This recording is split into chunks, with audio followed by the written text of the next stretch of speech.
नमस्कार दोस्तों, मैं शुभेन कुमार। आज फिर से स्वागत है SRGS हब में, जो केमिस्ट्री से रिलेटेड क्वेश्चन को लेकर आ गए हैं।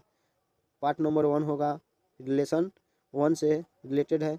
तो क्वेश्चन देखने से पहले आप सभी मेरे वीडियो को लाइक एंड कमेंट करें, साथ में सब्सक्राइब करें एवं बेल आइकन दबा दें ताकि मैं जब भी वीडियो डालूँ आपके पास नोटिफिकेशन पहुँच जाए। तो चलिए आज का फर्स्ट क्वेश्चन देखते हैं। निम्नलिखित में से किसके अणुओं के बीच आकर्षण बल अधिकतम होता है? तो किनके बीच होता है? तो ठोस के बीच होता है। पहले ठोस होता है, तो अब द्रव होता है, तो गैस होता है, लास्ट में प्लाज्मा होता है। आगे क्वेश्चन देखते हैं। क्वेश्चन नंबर 2, पदार्थ के संदर्भ में निम्नलिखित में से कौन सा कथन गलत है? गलत की पहचान करना है। तो पदार्थ के कणों के बीच कोई आकर्षण बल नहीं होता है। पदार्थ के द्रव और वायु में सतत स्थानांतरित होते हैं। सी में पदार्थ कणों से बना होता है। पदार्थ के कणों के बीच अंतर होता है। तो इसमें से कौन सा नहीं होगा पदार्थ के बारे में? तो इसमें होगा पदार्थ के कणों के बीच आकर्षण बल नहीं होता है। पदार्थ के कणों के बीच क्या नहीं होता है? आकर्षण बल नहीं होता है। आगे क्वेश्चन देखते हैं। ठोस के कणों के संदर्भ में निम्नलिखित में से क्या सही है? वे यादृच्छिक रूप से गतिशील होते हैं। उनके बीच बड़े अंतराल होते हैं। व्यवस्थित तरीके से विन्यास होते हैं। उनमें न्यूनतम आकर्षण होता है। तो इसका आंसर हो जाएगा व्यवस्थित तरीके से विन्यास होते हैं। यही गलत है, भले यही सही है। आगे देखते हैं। अभी तक वैज्ञानिकों द्वारा पदार्थ की कितनी अवस्थाएं तय की गई है? अभी तक 5 अवस्थाएं तय की गई है। पदार्थ की कितनी अवस्थाएं होती है? तो 5 होती है। VVI क्वेश्चन है। इसी तरह आप मेरे वीडियो से बने रहें ताकि एक भी क्वेश्चन आपसे मिस्टेक ना हो। आगे आने वाली एग्जाम में बहुत ही महत्वपूर्ण है, ग्रुप डी और NTPC के लिए। नीचे दी गई आकृति का अनुमान नहीं लगाया जा सकता है। क्या अनुमान नहीं लगाया जा सकता है? तो सॉलिड है, लिक्विड है, गैस है और प्लाज्मा है। इसमें क्या अनुमान नहीं लगाया जा सकता है? तो ऑप्शन नंबर बी होगा। प्लाज्मा एक तरल पदार्थ है जो शरीर के सभी कोशिकाओं में मौजूद होता है। यही गलत है। क्या है? यही गलत है। प्लाज्मा एक तरल पदार्थ है जो शरीर के सभी कोशिकाओं में मौजूद होता है। आगे क्वेश्चन देखते हैं। डॉट डॉट में विसरण अत्यधिक तीव्रता से होता है। किसमें विसरण अत्यधिक तीव्र से होता है?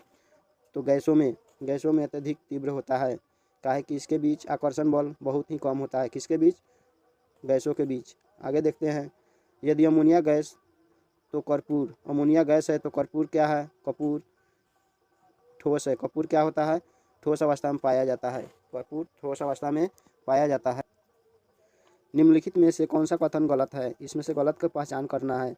पदार्थ के कणों के स्थिर अवस्था में होते हैं। पदार्थ के कण क्या होते हैं? स्थिर अवस्था में होते हैं। पदार्थ के कण बहुत छोटे होते हैं। पदार्थ एक दूसरे को आकर्षित करते हैं। पदार्थ के कणों के बीच रिक्त स्थान होते हैं। तो इसमें से गलत हो जाएगा, पदार्थ के कण स्थिर अवस्था में होते हैं। यही गलत है। पदार्थ के कण स्थिर अवस्था में नहीं होते हैं, याद रखें। आगे के क्वेश्चन देखते हैं। 9 नंबर क्वेश्चन है जो इस प्रकार दिया होगा, देखते हैं। एक डॉट डॉट एक शुद्ध पदार्थ है। शुद्ध पदार्थ इसमें से कौन है? चीनी का घोल, दूध, वायु, मीथेन एक शुद्ध पदार्थ है। मीथेन क्या है? एक शुद्ध पदार्थ है। मीथेन एक शुद्ध पदार्थ है। आगे देखते हैं। निम्नलिखित में से कौन सा कथन सत्य है? सत्य की पहचान करना है। पदार्थ के प्रकार के अनुसार कणों के स्थान के आधार पर आकार बदलता है। उदाहरण के लिए ठोस पदार्थों का निश्चित आकार होता है, जबकि तरल पदार्थ उनके पात्र का आकार प्राप्त करते हैं। और देखा जाए तो गैसों का कोई आकार नहीं होता।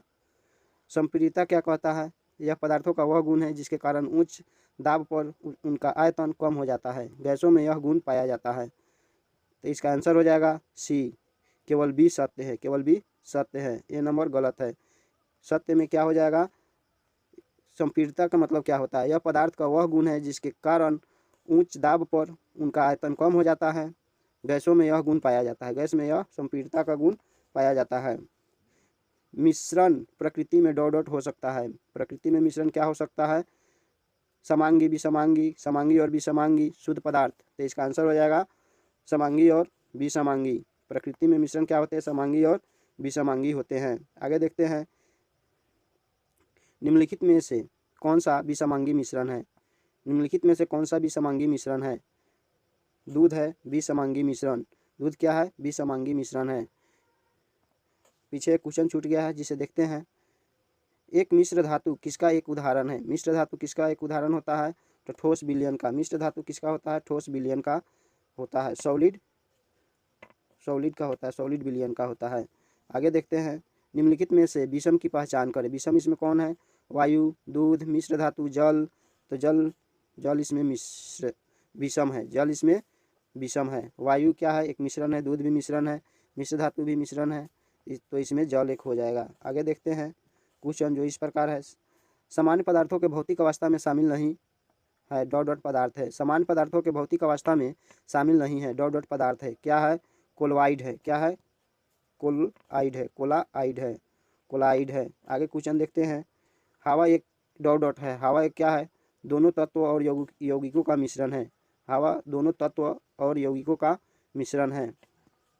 आगे देखते हैं, वह विजातीय मिश्रण जिनमें विलय के कण घुलते नहीं हैं बल्कि पूरे माध्यम में निलंबित बने रहते हैं, खाली जगह कहलाता है। क्या कहलाता है?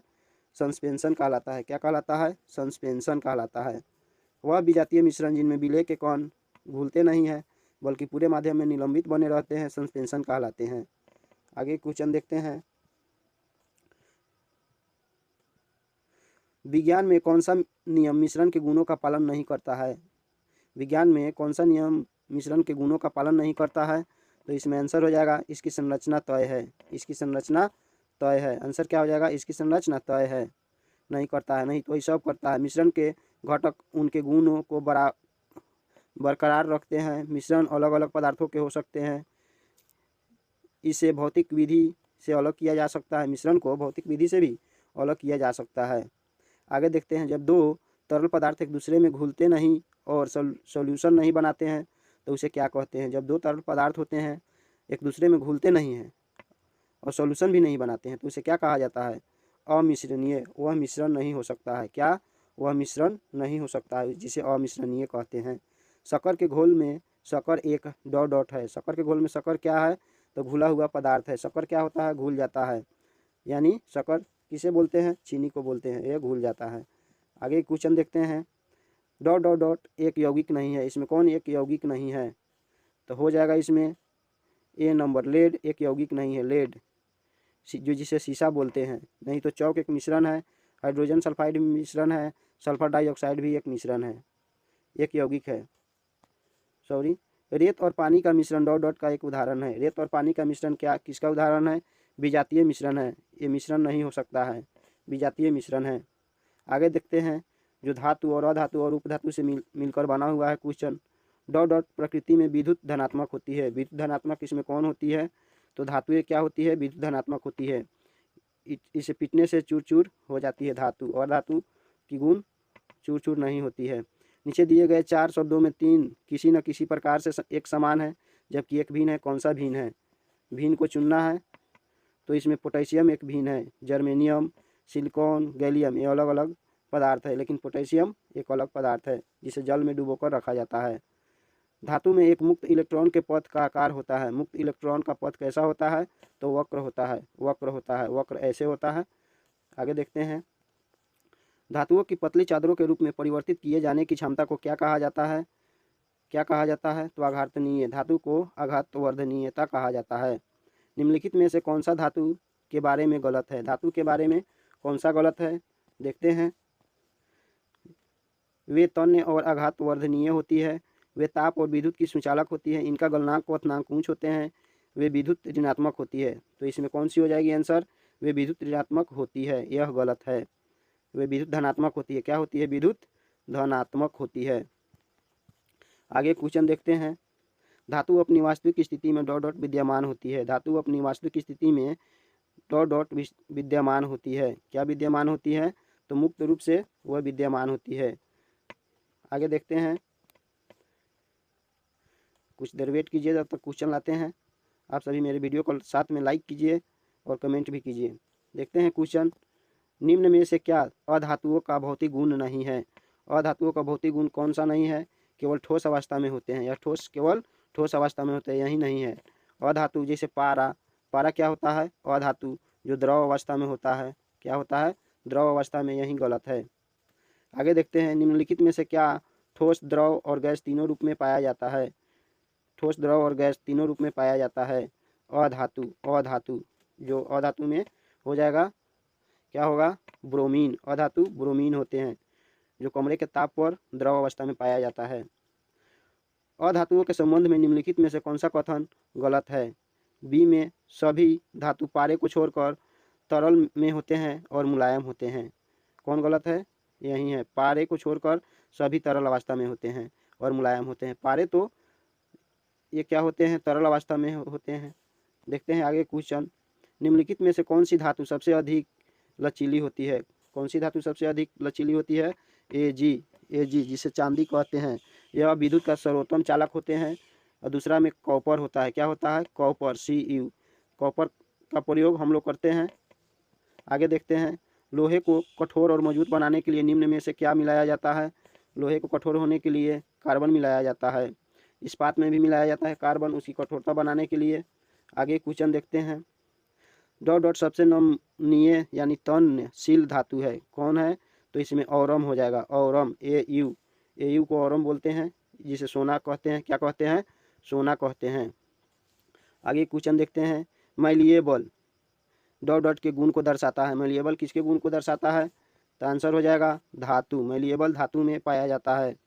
एक धातु के उस गुण को क्या कहा जाता है जिससे उसकी सतह चमकदार होती है? एक धातु के उस गुण को क्या कहा जाता है जिससे उसकी सतह चमकदार होती है? धात्विक चमक। क्या कहा जाता है? धात्विक चमक कहा जाता है। देखते हैं आगे क्वेश्चन, धातु आघातवर्धनीय और कोमल होती है क्योंकि धातु के परमाणुओं की परत एक दूसरे पर फिसल सकती है। धातु की परमाणु क्या होती है? एक दूसरे पर फिसल सकती है, इसीलिए वह आघातवर्धनीय और कोमल होती है। आगे देखते हैं, अधातुओं का वह गुण जिसके कारण उन्हें चपटा किया जा सकता है उसे आघातवर्धनीय कहा जाता है। इनमें से कौन सा आघातवर्धनीयता का उदाहरण नहीं है? हो जाएगा आंसर इंडियन पनी, नहीं तो लिथियम फॉयल, ये सब आघातवर्धनीय होता है। स्वर्ण पत्र, चांदी फॉयल, इसमें इंडियन पनी नहीं होता है आघातवर्धनीय। धातुओं के ऑक्साइड आमतौर पर डॉट डॉट होते हैं। धातुओं के ऑक्साइड आमतौर पर क्या होते हैं? तो बेसिक होते हैं। धातु क्या होते हैं? बेसिक यानी क्षारीय होते हैं। धातु क्या होते हैं? क्षारीय होते हैं। और अधातु क्या होते हैं? आप लोग कमेंट में बताएं अधातु क्या होते हैं? तो यह अम्लीय होते हैं। क्या होते हैं? अम्लीय होते हैं। आगे क्वेश्चन देखते हैं, अधातु कक्षीय ताप पर तरल होती है। अधातु कौन सी होती है? तो होती है ब्रोमीन। और धातु पूछा जाए तो पारा कमरे के ताप पर द्रव अवस्था में पाया जाता है। आगे देखते हैं, सौर पैनल में निम्नलिखित में से कौन सी धातु प्रयुक्त होती है? सौर पैनल में कौन सी धातु लगाई जाती है? तो वह होता है सिलिकॉन। क्या होता है? सिलिकॉन। अधातुओं के ऑक्साइड प्रकृति में होते हैं, क्या होते हैं? तो ये अम्लीय होते हैं, जो अभी बतलाया है। क्या होते हैं? अम्लीय होते हैं। आगे क्वेश्चन देखते हैं, मिश्रण को अलग करने की प्रमुख विधियाँ क्या क्या हो सकती है? इसके बारे में देखना है। तो देखते हैं, निम्नलिखित में से कौन सा ऊर्ध्वपातन कर सकता है? सी में है अमोनियम क्लोराइड ऊर्ध्वपातन कर सकता है। कौन? अमोनियम क्लोराइड ऊर्ध्वपातन कर सकता है, बाकी के नहीं। अमोनियम क्लोराइड ऊर्ध्वपातन कर सकता है। निम्नलिखित में से कौन सा ऊर्ध्वपातन नहीं है? कौन ऊर्ध्वपातन नहीं है? तो बर्फ ऊर्ध्वपातन नहीं है। नहीं तो अमोनियम क्लोराइड ऊर्ध्वपातन होता है, कपूर भी होता है, नेफ्थलीन भी होता है ऊर्ध्वपातन, केवल बर्फ नहीं होता है। आगे देखते हैं, निम्नलिखित में से कौन सी विधि जल को पंकिल से अलग करेगी? पंकिल से अलग करेगी तो यह है निस्यंदन। यही नहीं करती है। निस्यंदन क्या करती है कि जल को पंकिल से अलग करेगी। आगे देखते हैं, जल शोधन में कौन सी प्रक्रिया का प्रयोग किया जाता है? जल शोधन में क्या किया जाता है? तो ये में विपरीत परासरण किया जाता है। क्या किया जाता है? विपरीत परासरण किया जाता है। आगे देखते हैं, इनमें से किसे जल को शुद्ध बनाने हेतु प्रयोग में लाया जाता है? तो रिवर्स परासरण या वहीं विपरीत परासरण, रिवर्स मीन्स विपरीत परासरण जल को शुद्ध बनाने हेतु किया जाता है। विलवणीकरण यानी डिसैलिनेशन क्या है? इसमें हो जाएगा आंसर, यह ऐसी प्रक्रिया है जिसमें नमकीन पानी से खनिज पदार्थ अलग करती है। विलवणीकरण क्या है? यह ऐसी प्रक्रिया है जिसमें नमकीन पानी से खनिज पदार्थ अलग किया जाता है, जैसे समुद्र की जल। पानी से हाइड्रोजन को अलग करने की प्रक्रिया को क्या कहा जाता है? विद्युत अपघटन। पानी से हाइड्रोजन को अलग किया जाता है तो वह विद्युत अपघटन है। क्या है? विद्युत अपघटन है। आगे की क्वेश्चन देखते हैं, निम्नलिखित में से कौन सा एक ऊर्ध्वपातक पदार्थ नहीं है, यानी उड़ नहीं सकता है? कौन है? सोडियम सल्फेट है, सोडियम सल्फेट। इससे आगे बतलाए हैं, कपूर ऊर्ध्वपातन है, नेफ्थलीन अमोनियम क्लोराइड ऊर्ध्वपातन कर सकता है। आगे देखते हैं, आप सभी मेरे वीडियो को अंत तक बने रहें ताकि सभी क्वेश्चन को आप सब देख लें। आगे देखते हैं, निम्नलिखित में से किसका ऊर्ध्वपातन किया जा सकता है? अमोनियम क्लोराइड का उत्पादन किया जा सकता है। बार बार यही क्वेश्चन पूछा जा रहा है, जो आरआरबी ग्रुप डी 16/10/2018 को थर्ड शिफ्ट में पूछा गया है। सोडियम क्लोराइड से अमोनियम क्लोराइड से अलग करने के आप निम्नलिखित में से किस प्रक्रिया का उपयोग करेंगे? सोडियम क्लोराइड से अमोनियम क्लोराइड को अलग करने के लिए आप किस नियम का प्रयोग करेंगे? तो यह है ऊर्ध्वपातन या सब्लिमेशन। ऊर्ध्वपातन कर सकते हैं या सब्लिमेशन, उसी को इंग्लिश में बोलते हैं। इंग्लिश में सब्लिमेशन, हिंदी में ऊर्ध्वपातन। निम्नलिखित में से कौन सा मिश्रण अलग अलग कीपो या फनल द्वारा अलग किया जा सकता है? तेल और पानी। तेल और पानी अलग किया जा सकता है कीपो द्वारा। समुद्र में, कहाँ गया क्वेश्चन? समुद्र में लवणीकरण के लिए इस्तेमाल किए जाने वाली तकनीकों में से एक है। समुद्र में पानी के अलवणीकरण के लिए इस्तेमाल किए जाने वाले तकनीकों में से एक है। कौन है? आसवन विधि द्वारा उसे अलग किया जाता है। लवण को अलग और पानी को अलग किया जाता है। आगे देखते हैं, मोह पानी का उपयोग किसको मापने के लिए किया जाता है? मोह का उपयोग कठोरता मापने के लिए किया जाता है। मोह का उपयोग किसको मापने के लिए किया जाता है? तो कठोरता। पानी और चौक यानी खरिया के मिश्रण को पृथक किया जा सकता है। अलग कब कर सकते हैं पानी और चौक को? तो यह आसवन द्वारा पानी और चौक को अलग कर सकते हैं। आगे क्वेश्चन देखते हैं, पदार्थ का अवस्था परिवर्तन।